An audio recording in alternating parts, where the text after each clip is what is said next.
Hello friend, आज के इस वीडियो में हम लोग टरबाइन से रिलेटेड जो इमरजेंसी सिचुएशन आते हैं उसके बारे में एक टॉपिक को डिस्कस करेंगे, जो कि है high vibration in steam turbine.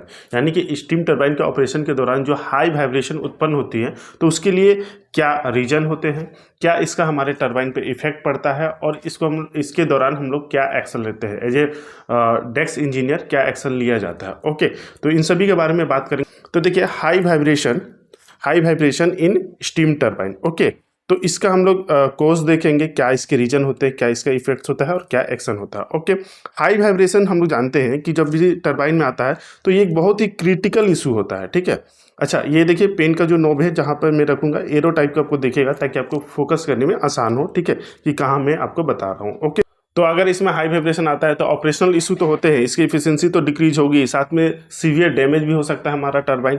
ठीक है, सेफ्टी रिस्क बढ़ जाता है। ठीक है, तो इसलिए इसको सही टाइम पे इसको एड्रेस करना, यानी कि इसको हटाना, इसको रेक्टिफाई करना जरूरी होता है। ओके, तो अभी यहाँ पर हम लोग सबसे पहले जैसे यहाँ पे आप टरबाइन का जो डायग्राम जो है कुछ इस तरह का होता है टरबाइन। ठीक है, जब नॉर्मल ऑपरेशन के दौरान ये पूरा कवर है, इसके अंदर रोटर ब्लेड वगैरह होते हैं, जैसे कि मैंने एक वीडियो में आपको बताया था, उसका लिंक मैं दे दूंगा पूरा रोटर से रिलेटेड कि इसके अंदर क्या क्या चीज़ें रहती है। ओके, वो उसको आप देख लीजिएगा, बहुत ही इंफॉर्मेटिव वीडियो है। ओके, अब देखिए यहाँ पर हम लोग सबसे पहले रीजन को समझते हैं। तो चूंकि टरबाइन हमारा क्या है, एक तरह का मैकेनिकल डिवाइस है। ठीक है, तो इसमें मैकेनिकल इशू भी हो सकते हैं। ठीक है, इसके कारण में साथ में हम इसका ऑपरेशन कर रहे हैं, इसको चला रहे हैं, तो इसके ऑपरेशनल इश्यूज भी हो सकते हैं और कुछ अदर इशू भी हो सकते हैं। तो हम सभी को कैटेगराइज करके अलग अलग देखेंगे। जैसे मैकेनिकल इशू में देखिए, पहला है कि जैसे कि हम लोग जानते हैं कि टरबाइन बाहर से आपको केसिंग दिखता है और अंदर में आपका रोटर ब्लेड वगैरह रहते हैं। तो अगर रोटर इम्बैलेंस हो जाए तो भी आपके वाइब्रेशन आएंगे, मिस अलाइनमेंट आ जाए। अब हमारा टरबाइन का रोटर और जो ब्लेड होते हैं वो पूरे अच्छे से अलाइन किए हुए रहते हैं। ठीक है, अगर थोड़ा बहुत भी इधर उधर हो गया ना तो काफ़ी ज़्यादा उसमें वाइब्रेशन जो होती है वो इंक्रीज हो सकती है। तो अगर मिस अलाइनमेंट होगा तो भी आपका आएगा।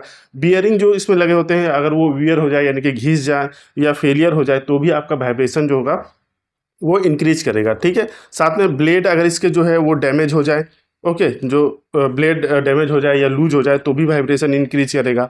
शाफ्ट बोइंग या डिफॉर्मेशन हो जाए, जो टरबाइन का शाफ्ट होता है यानी कि रोटर जो है, अगर वो बो कर जाए यानी डिफॉर्मेशन हो जाए तो भी वाइब्रेशन जो है वो इंक्रीज करेगा। ओके, नेक्स्ट है आपका ऑपरेशनल कॉज। तो ऑपरेशनल कॉज में देखिए सडन लोड चेंज। अगर टरबाइन जैसे मान लीजिए ऑपरेशन कर रहे हैं और अचानक से लोड का डिमांड आया, अचानक से उसमें लोड बढ़ा है, तो अचानक से आपका स्टीम जो है वो ह्यूज अमाउंट में जाएगा, जो कि वाइब्रेशन को इंक्रीज कर सकता है। ओवर स्पीडिंग अगर होता है तो भी वाइब्रेशन एक सर्टेन स्पीड से अगर ऊपर जाता है तो भी वाइब्रेशन इंक्रीज करेगा।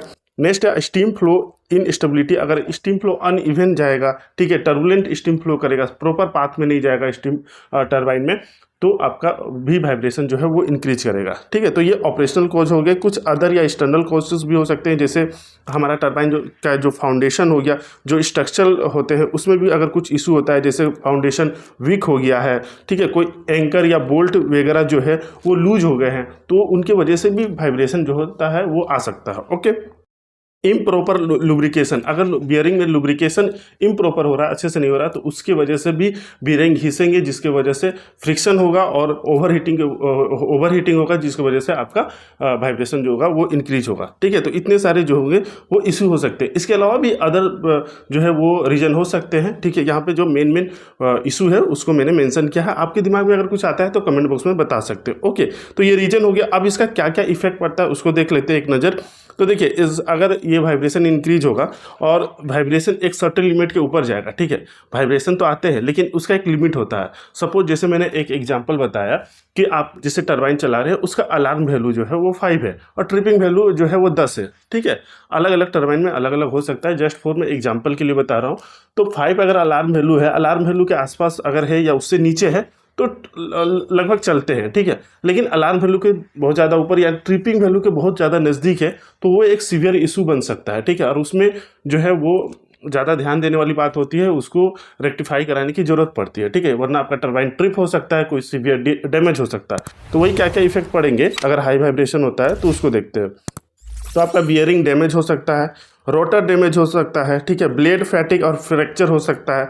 ठीक है, जो टरबाइन ब्लेड है, सील, जो टरबाइन में सीलिंग होता है वो डैमेज हो सकता है, लॉस ऑफ इफिशिएंसी होगा। ठीक है, टरबाइन का आउटपुट घट जाएगा, इंक्रीज नॉइज लेवल, टरबाइन में जो नॉइज जो आता है, ठीक है, जो आवाज़ें आती है वो आपका बहुत ज़्यादा इंक्रीज कर जाएगा। ट्रिप और शटडाउन, आपको अचानक आपका टरबाइन जो है वो ट्रिप कर सकता है, ठीक है, इमरजेंसी शटडाउन लेना पड़ सकता है। Okay, risk of catastrophic failure, यानी कि एक हाई डैमेज भी हो सकता है।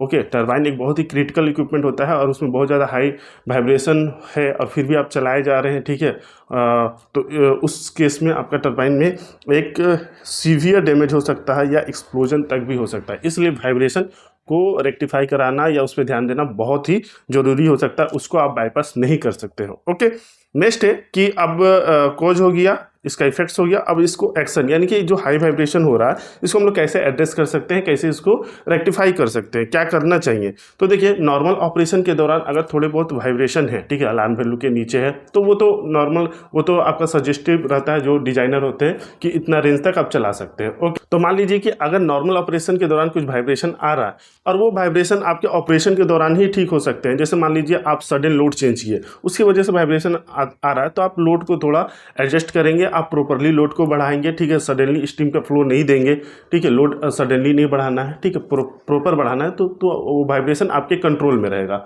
ओके, साथ में मान लीजिए कोई अगर बोल्ट लूज हो गया है या कोई ट्रांसमीटर फॉल्ट हो गया है, तो उसका भी आप काम करा सकते हैं। इम्प्रॉपर अगर लुब्रिकेशन हो रहा है तो लुब्रिकेशन भी आप चेक करवा सकते हैं, तो ये ऑपरेशन के दौरान करा सकते हैं। लेकिन अगर वाइब्रेशन ट्रिपिंग लिमिट के आसपास पहुंच गया है और वो आपके कंट्रोल में नहीं है, तो उस केस में आपका क्या होगा कि आपको सडनली, ठीक है, ड्यूरिंग ऑपरेशन आपको इमीडिएट एक्शन लेना है, अपने सीनियर, अपने सुपीरियर से डिस्कस करके कि अब आपको टरबाइन जो है वो मैनुअली ट्रिप करना पड़ेगा, यानी कि स्टॉप करना पड़ेगा, ताकि आप जो इसमें जो कैटास्ट्रोफिक जो डैमेज होने वाले हैं उससे आप बच सके। ठीक है, टरबाइन में अगर थोड़ा बहुत भी अगर प्रॉब्लम होता है, ठीक है, तो उसके लिए एक बहुत बड़ा इशू बन सकता है, बहुत बड़ा शटडाउन लेना पड़ सकता है। ठीक है, और ये बहुत ज़्यादा एक लॉस हो सकता है आपके प्लांट के लिए। तो इसलिए अगर इस टाइप के वाइब्रेशन आते हैं तो अपने सीनियर से डिस्कस करके तुरंत इसको बंद करना चाहिए। ठीक है, मॉनिटर करना चाहिए वाइब्रेशन सेंसर को, ताकि रियल टाइम वाइब्रेशन डाटा को लोकेट किया जा सके, उसके इशू को इंस्पेक्शन करना चाहिए, उसका लुब्रिकेशन सिस्टम, उसमें कोई बिगर इशू है तो उसको रिजॉल्व करना चाहिए। ठीक है, अगर मान लीजिए पोस्ट शटडाउन है, शटडाउन ले चुके हैं, ठीक है, और वाइब्रेशन रेक्टिफाई नहीं हो रहा, तो जो अदर उसके रीजन हो सकते हैं उसमें आपको चेक करना है, जैसे अलाइनमेंट चेक करना है, इंस्पेक्शन करना है बियरिंग का, रोटर बैलेंसिंग चेक करना है, ब्लेड इंस्पेक्शन करना है, फाउंडेशन चेक करना है, स्टीम फ्लो चेक करना है। ठीक है, इतने सारे जो इससे रिलेटेड जो भी रीजन है ना, उस सभी को चेक करना है। ठीक है, और जो भी रीजन आपको मिल रहा फिर उसको रेक्टिफाई करना है। ठीक है, जरूरी नहीं सभी रीजन होगा, एक दो भी रीजन होगा तो जिसकी वजह से वाइब्रेशन आ रहे हैं वो आपको फिर उसको रेक्टिफाई करके फिर आप उसको लाइन में ले सकते हैं। ठीक है, अब जैसे मान लीजिए आपका नॉर्मल ऑपरेशन हो रहा है टरबाइन का, तो उसमें वाइब्रेशन ना आए, तो इसके लिए प्रिवेंटिव एक्शन भी लेना चाहिए, ताकि लॉन्ग टर्म आपका जो टरबाइन है वो सही से ऑपरेट होता रहे। ठीक है, उसमें कोई वाइब्रेशन वाली कोई दिक्कत ना आए। ठीक है, जो नॉर्मल रेंज में रहे वही रहे। ओके, तो पहला जो हमको क्या एक्शन लेना है इसमें, तो इंस्टॉल वाइब्रेशन मॉनिटरिंग सिस्टम, जो प्रॉपर आपका वाइब्रेशन मॉनिटरिंग सिस्टम है वो एकदम अच्छे से रहे। ठीक है, उसमें कोई भी फॉल्ट वगैरह ना हो। नेक्स्ट है आपका रेगुलर मेंटेनेंस, जो रूटीन इंस्पेक्शन जो होता है, ठीक है, सर्विसिंग जो होता है क्रिटिकल इक्विपमेंट टरबाइन से रिलेटेड, उसका रेगुलर मेंटेनेंस होता रहे, लुब्रिकेशन सिस्टम का मेंटेनेंस होता रहे, ऑपरेशनल ट्रेनिंग दिया जाए ताकि जो उसको ऑपरेट कर रहे डेस्क इंजीनियर या ऑपरेटर, ओके, तो उसको सही से ऑपरेट करे। ठीक है, नेक्स्ट है आपका पीरियडिक रोटर और ब्लेड इंस्पेक्शन, तो टाइम टू टाइम इसका एनडीटी टेस्ट भी किया जाता है, ताकि इसमें कोई भी डिफॉर्मेशन वगैरह आ रहा है या कोई क्रैक वगैरह आ रहा है तो वो भी चेक किया जा सकते हैं, ताकि आने वाले टाइम में इसमें वाइब्रेशन ऑपरेशन के दौरान उत्पन्न ना। तो ये सभी एक्शन हो गए यदि आपके टरबाइन में वाइब्रेशन जो होता है वो हाई आता है। तो यही हो गया आज की वीडियो में। ठीक है, वीडियो अच्छा लगा हो तो प्लीज़ वीडियो को लाइक ज़रूर करें, और वीडियो कैसा लगता है कमेंट बॉक्स में भी ज़रूर बताएं।